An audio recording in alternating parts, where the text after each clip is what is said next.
پابندی کو پورے اکثر بدلنے کے لیے انہوں نے مردوں کو عورت بنانا، عورتوں کو مرد بنانے کی بھی مہم چھیڑ رکھی ہے۔ ٹرانسجینڈر، ان سب کو خاص قانونی حق دیا جائے گا، اور مرضی سے آدمی اپنے جینڈر کو، اپنی جنس کو چینج کروا لے۔ جنہوں نے اللہ کی بارگاہ میں یہ کہا حسبنا اللہ ونعم الوکیل، آگے بھی ہے دوسری آیت ہے نعم المولا ونعم النصیر۔ جس نے یہ کہا، اللہ فرماتا ہے ان بندوں کو اللہ اپنی خاص نعمتوں میں لے جائے گا اور فضل میں لے جائے گا، ایسی جگہ لم یمسسہم سوء، جہاں انہیں کوئی برائی چھو بھی نہ سکے گی، کوئی برائی نہ آ سکے گی۔ اسی لیے کثرت سے اپنے آپ کو مصروف رکھو۔ یہ جو محافل ہماری ہو رہی ہیں، اللہ کرے کہ ہمیشہ قائم رہیں۔ ہم ہفتے میں ایک مرتبہ ذکر کی مجلس میں آتے ہیں اپنے دل کو اللہ تعالیٰ کی یاد سے معمور کرنے کے لیے۔ ویسے کھانا تو دن میں 3 مرتبہ اور کوئی تو 5 مرتبہ کھاتے ہیں۔ اپنے جسم کا بھرپور خیال رکھا جاتا ہے، ہماری روح کے خیال کے لیے ان مجلسوں میں آنا ضروری ہے۔ یہ مجلسوں کی پابندیاں، اور اگر آپ اس کو ہی یہ سمجھ کر نہ چلیں کہ ہم نے ایک بار ہفتے میں ذکر کر لیا تو اب کافی ہے۔ ہماری گاڑی بھی جو ہے پیٹرول بار بار مانگتی ہے، اس کو جس طرح سے چلاتے ہیں اس طرح سے اس کی خواہش بھی ہے۔ روزانہ گاڑی کو اگر کہیں کھڑی کر رکھیں تو زیادہ پیٹرول نہیں لگے گا، لیکن چلتی رہے تو بار بار پیٹرول کی ضرورت ہے۔ ہم میں سے ابھی کوئی ایسا نہیں ہے جو بستر پر پڑا ہوا ہے، ہر کوئی چل رہا ہے، پھر رہا ہے، دنیا میں مصروف ہے۔ تم اپنے کھانے پانے بھی کر رہے ہو، لوگوں سے ملاقات بھی کر رہے ہو، اس کا مطلب ہے تمہاری گاڑی چل رہی ہے اور اس کو پیٹرول بار بار چاہیے۔ اور یہی جو ایندھن ہے، یہ پیٹرول ہے، اس کا کام یہ اللہ تعالیٰ کا ذکر کرتا ہے۔ تمہارے جسم کو بیلنس رکھنے کے لیے، تمہاری فکروں کو بیلنس رکھنے کے لیے، تمہارے دماغ کو صحیح سلامت ایک نہج پر رکھنے کے لیے یہ ذکر کی محافل قوت دیتی ہیں۔ اگر اس ہفتے میں آپ نے ذکر کیا نہیں ہوا تو آپ اپنے ہی گھر پر سونے سے قبل بستر پر بیٹھ کر کیوں اللہ کا ذکر نہیں کر لیتے؟ 5 منٹ 10 منٹ اس مولا کو پکار کر کے سونے میں کیا حرج ہے؟ لوگ موبائل دیکھتے، گانے سنتے، فلمیں دیکھتے ہوئے سو جاتے ہیں، لیکن اللہ رب العزت کو یاد کر کے سونے والا، میرے عزیزو، قرآن میں مولا فرماتا ہے فَاذْكُرُونِي اذکرکم، اس کا وعدہ ہے تم مجھے یاد کرو میں تمہیں یاد کروں گا۔ اور اس کی تفسیر میں اللہ تعالیٰ کے اس قول میں، اس فرمان کی تفسیر میں بزرگوں نے فرمایا اللہ کیسے یاد کرتا ہے بندے کو؟ اللہ بندے کو کیسے یاد کرتا ہے؟ جب تم اس کی یاد میں مصروف رہے، اپنے آپ کو بزی کر رکھا، اللہ تمہیں کیسی جگہ یاد کرتا ہے؟ فرماتے ہیں مفسرین کہ بندہ تو لوگوں میں اللہ کو یاد کیا، اور اللہ بندے کو فرشتوں میں یاد کرتا ہے۔ فرشتوں کے درمیان تمہارا ذکر ہونے لگتا ہے کہ فلاں کا بیٹا فلاں آج میرا ذکر کر رہا تھا۔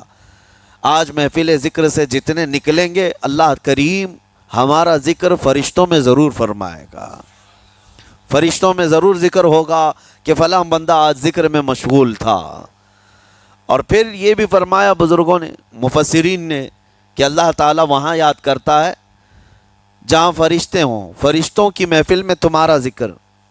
اور اس کے علاوہ یہ بھی فرمایا گیا کہ تم دنیا میں زندگی میں اسے یاد کرتے تھے، اور وہ تمہیں مرنے کے بعد قبر میں یاد کرے گا۔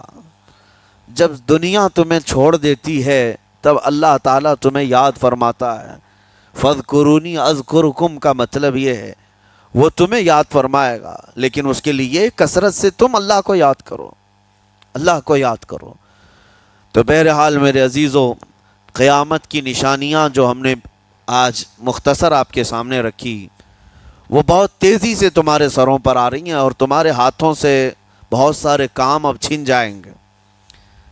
ابھی آپ ترقیات میں خوشی سے بات کرتے ہوئے بیٹھتے ہیں نا، ڈسکس کرتے رہتے ہیں کہ سنا ہے ایسی کار آ رہی ہے کہ وہ اب بغیر ڈرائیور کے چلے گی، روبوٹ سے چلے گی۔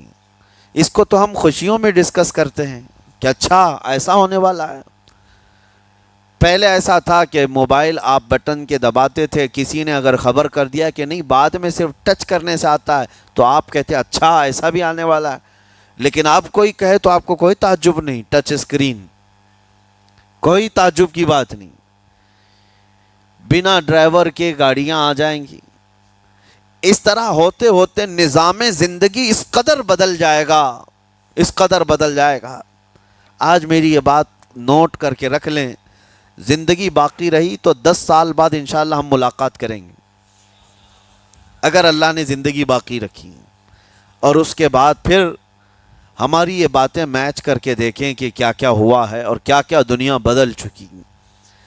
اسی لیے میں کوئی بھوشمانی نہیں کر رہا ہوں، اور نہ ہی کوئی جوتش بابا ہوں طوطا لے کر جو بیٹھتا ہے، یا تمہارے ہاتھوں کی لکیریں دیکھ کر کے کوئی فیوچر بولنے والا نہیں۔ مصطفیٰ کریم صلی اللہ تعالیٰ علیہ وسلم کی احادیث سے جو قیامت کے قریب ہونے والے رونما ہونے والے واقعات ہیں، میں ترجمانی کر رہا ہوں حضور کی حدیثوں کی، اس لیے کہ ہمیں پتہ ہے دنیا کے سارے سائنسدان جھوٹ بول سکتے ہیں، مدینے والے کی بات جھوٹ نہیں۔ میرے آقا صلی اللہ تعالیٰ علیہ وسلم کا فرمان جھوٹا نہیں ہو سکتا۔ اس لیے اگلا دور جو آ رہا ہے وہ بڑا سخت ترین ہے۔ اب آپ دیکھیں، محنت سے عاجز، ہر چیز سے محنت سے تمہیں نکال لینا ہے۔ میں نے تو لکھنے پڑھنے کی ایک مثال دی کہ تمہارے ہاتھوں سے قلم چلا جائے گا، تمہارے پاس سے کتابیں جو پرنٹ ہوتی تھی یہ بھی چلی جائیں گی، بس تم موبائل میں آڈیو کتابیں سنتے رہو، اور دور تو ایسا ہوگا کہ کچھ لکھنا بھی ہے وہ بھی ابھی آ ہی چکا ہے، وائس کمانڈ جو ہوتا ہے اس کو بولو وہ لکھ کر کے دے دے گا، تم اس میں موبائل میں جو بولو گے وہ ٹائپ بھی ہو جائے گا۔ تو جب آپ کے بولنے سے سب لکھ بھی جاتا ہے تو قلم اٹھانے کی ضرورت کیا ہے؟ قلم چھوٹ گیا تمہارے ہاتھ سے، یہ سب چیزیں چھوٹ جائیں گی آگے۔ اب دور کے متعلق پیشین گوئیاں بعض سائنسدانوں نے یہ بھی کی ہیں کہ بچے پیدا کرنے کے لیے شادی ہونا بھی ضروری نہیں، یہ دنیا کا پلان ہے، یہ میں فطرت خداوندی کو نہیں بتا رہا، اللہ کے قانون کے خلاف ہے، لیکن دنیا یہ بھی چاہتی ہے کہ شادی کی بھی ضرورت نہیں، بچے ہم لیب میں پیدا کریں گے، لیبارٹری کے اندر ماں کی جیسے رحم دانی ہوتی ہے، بچہ دانی، آرٹیفیشیل اس کو تیار کر کے اس کے اندر کسی مرد کے نطفے کو رکھ کر اس کو وہیں پروان دیا جائے گا۔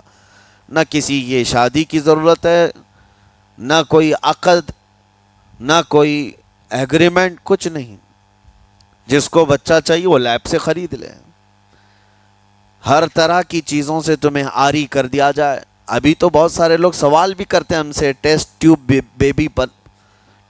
بیبی کے متعلق، جس کو بچے نہیں ہو رہے ہیں، کیا وہ اس طرح سے ٹیسٹ ٹیوب بیبی سے جو آج ایک طریقہ کار ہے بچے پیدا کر سکتے ہیں یا نہیں؟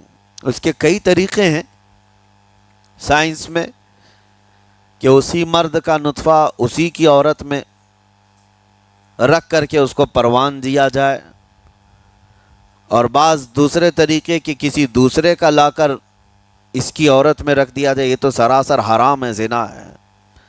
لیکن ائمہ اکرام فقہاء اکرام نے حلال رشتے کے اندر ہی مرد اور عورت جو شادی شدہ ہیں ان کو بھی اس طریقے سے بچہ حاصل کرنے کی اجازت نہیں تھی، وہ ناجائز ہے، ناجائز ہے۔ بچے دینا یہ اللہ کی شان ہے۔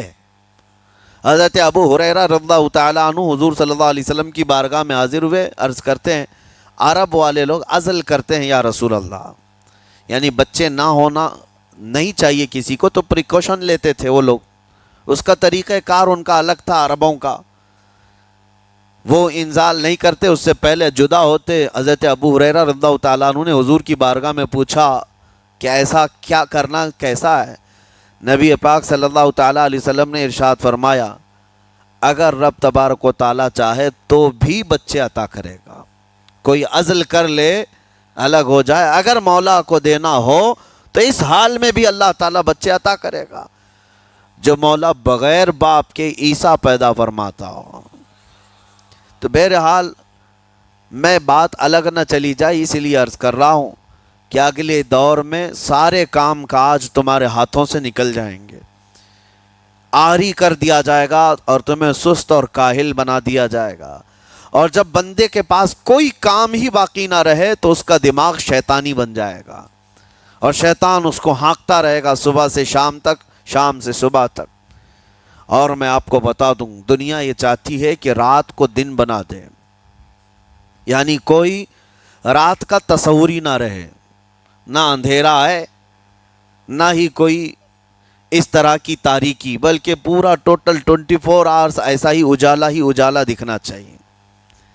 تمہاری نیندیں ختم ہو، کسی کے لیے بھی اندھیرا ہو گیا چلو سوئیں، یہ اللہ کے جتنے نظام ہیں اس سے یہ دنیا چھیڑ چھاڑ کرنے کی کوشش کر رہی ہے۔ یہ جو خفیہ طاقتیں ہیں دنیا کو جو چلا رہی ہیں، وہ فری میسن ہوں اور سیکریٹ تنظیمیں جو آج دنیا میں کام کر رہی ہیں، وہ قانون خداوندی سے چھیڑ چھاڑ کرنا ان کی فطرت عادت ہے۔ ہر چیز جو اللہ تعالیٰ کی بنائی ہوئی، پہاڑوں کو اپنی جگہ سے ہٹا دینا۔ عرب میں آج پتہ ہے آپ کو، سعودی میں سب سے زیادہ پہاڑ کاٹے جا رہے ہیں۔ پہاڑ اتنے کاٹتے ہیں وہ لوگ، پورے کے پورے پہاڑوں کو انہوں نے زمین سے الگ کر دیا، اور وہاں پہاڑ کا وجود ہی نہیں۔ مکہ میں جا کر آپ دیکھ لیں، مدینے میں جا کر دیکھ لیں، 4 سال 5 سال کنٹینیو کئی مشینیں لگا کر کے پورے پہاڑ کو صاف کر دیا، پتھر کے پہاڑ۔ اصل میں یہ نظام قدرت ہے، پہاڑ یوں ہی نہیں بنائے اللہ نے زمین پر۔ والجبال اوتادا، یہ میخ بنا کر کے اس میں گاڑ دیے گئے تاکہ زمین ہلنے نہ پائے، زمین پانی پر ہے، اور جب پہاڑوں سے چھیڑ چھاڑ کیا جائے گا زمینوں میں زلزلے آئیں گے، ادھر سے ادھر زمین ہل جائے گی۔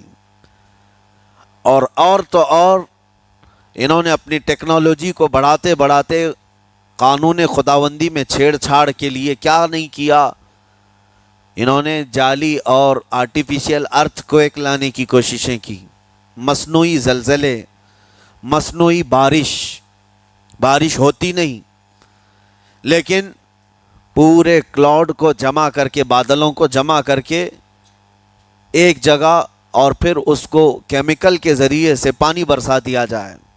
لوگوں کو لگتا ہے کہ ابر چھا گیا اور پانی آنے لگ گیا، یعنی بارش بھی مصنوعی برسائی جائے، ہوائیں بھی مصنوعی چلائی جائیں، پہاڑ بھی کاٹ دیے جائیں، جعلی زلزلے لائے جائیں۔ سونامی کو بھی لانے کی ترکیبیں ان لوگوں نے سوچی کہ زیر زمین جو لاوا ہوتا ہے اس کے اندر دھماکہ کر دیا جائے تاکہ پانی کی موجیں بے قابو ہو کر بہت زیادہ لہریں اٹھ جائیں اور دنیا میں تباہی مچائیں۔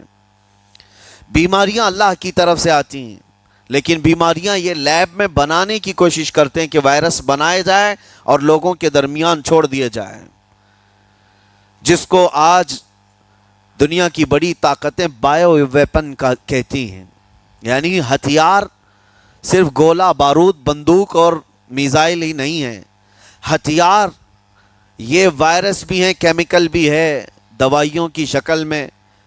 یہ برسوں سے یہ تنظیمیں اس بات پر کام کر رہی ہیں، حتیٰ کہ یہ نظام قدرت کو، نظام خداوندی کو پورے اکثر بدلنے کے لیے انہوں نے مردوں کو عورت بنانا، عورتوں کو مرد بنانے کی بھی مہم چھیڑ رکھی ہے۔